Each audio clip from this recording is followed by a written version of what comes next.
Navy investigation of carrier water contamination finds crew, equipment failures.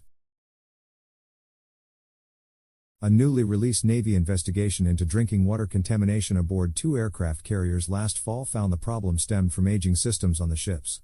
But the investigation also found the incidents of contamination with E. coli and jet fuel were exacerbated by actions of crew members and policies that were unprepared to deal with contamination, particularly fuel, entering the water supply.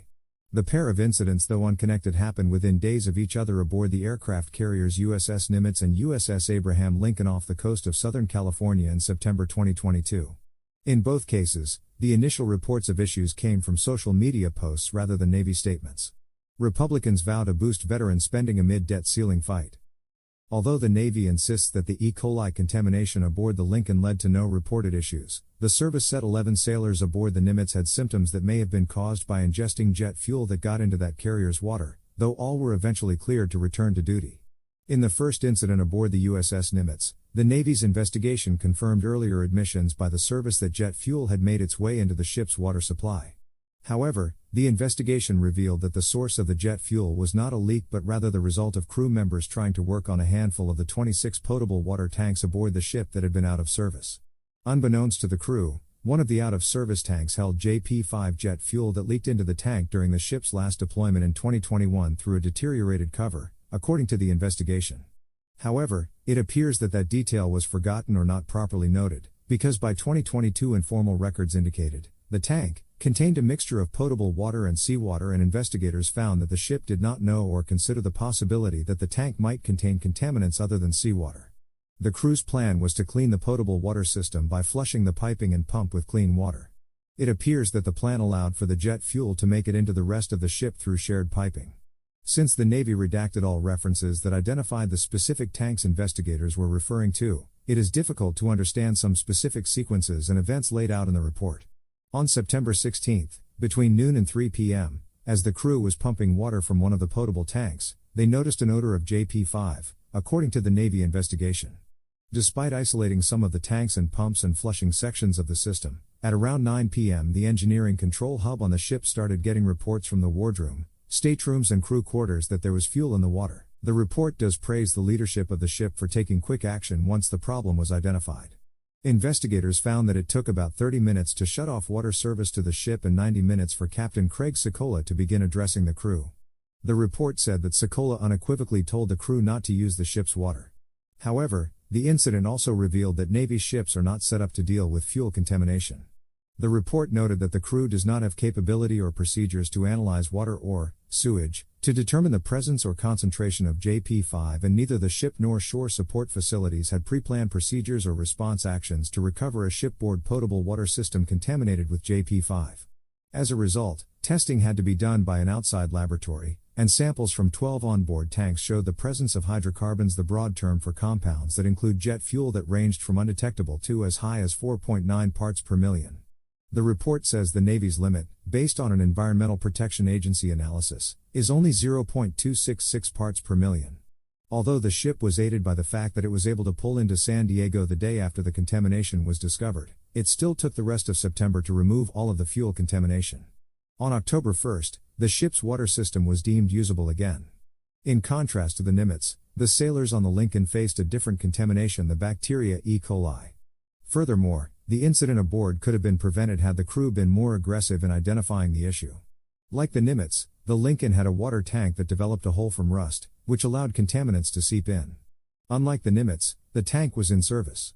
On September 17, the day before the ship was to set sail, the tank experienced an unaccounted for change in level that added about 2,000 gallons, according to the report.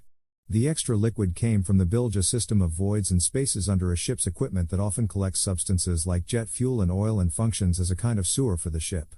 The next day, September 18, a crew member noted the higher than normal level but assumed it was extra water from the pier and did nothing. 3 days later, around noon on September 21, the ship started using water from the tank. Almost immediately, a sailor reported to a superior that the water had a weird taste. That superior did not report the issue further. In all, investigators said there were 4 missed opportunities for watchstanders to identify and flag the water contamination before it spread throughout the ship.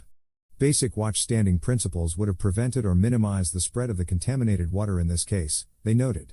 In fact, reports kept coming in throughout the evening, but actions by the engineering staff did little. At around 9 p.m., the contaminated tank was even reintroduced back into service after being taken offline earlier in the day.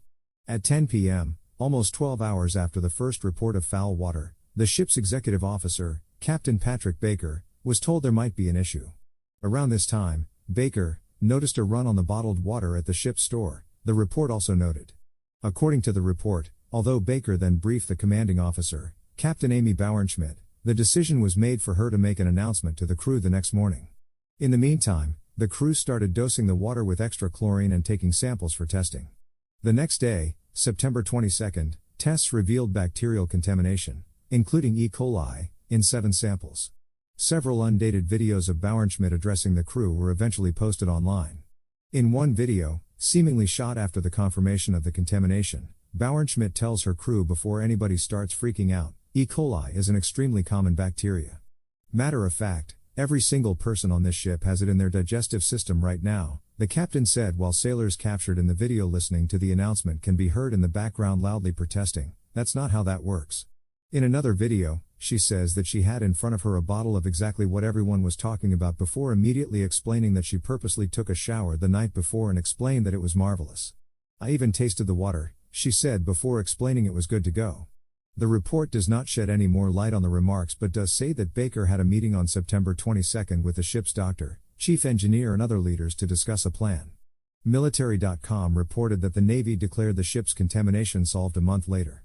However, given the results of the investigation of the Nimitz, which found that ships cannot test for substances like fuel that often find their way into bilge water, it is still unclear whether the crew was exposed to other substances beyond E. coli. Unlike the Nimitz, the Lincoln's investigation makes no mention of samples being sent off to an outside lab for testing. The report also notes that the Lincoln's response was hampered by several factors. The crew didn't dwell on reports of 5 tanks having bacterial contamination from January through March 2022. Investigators said no other carrier had a drinking water tank test positive for bacteria in the past 2 years. This should have been a warning sign, they concluded. Investigators also faulted the tests that the Navy uses as not timely enough to support emergent decision-making since they need 18 hours to incubate to be useful. Finally, the ship's equipment for adding chlorine straight to the water supply was not working at the time. If it had been present and online, they would have significantly mitigated this issue, the report notes. Neither report suggests punitive measures for anyone associated with either incident. In fact, Bauernschmidt has since been recommended for promotion to Rear Admiral. In a letter signing off on the investigations, Vice Admiral Kenneth Whitesell, the head of Naval Aviation, noted that he stood up an aircraft carrier potable water working group in November 2022 to review all the drinking water incidents from the prior year to help address future incidents. That working group should have made its final recommendations at the end of January, but it does not appear the Navy has made those public. Konstantin Tarapin can be reached at konstantin.tarapin@military.com. Follow him on Twitter at Tarapin. Navy says the Lincoln's water tanks are free of E. coli. But what about jet fuel and other contaminants?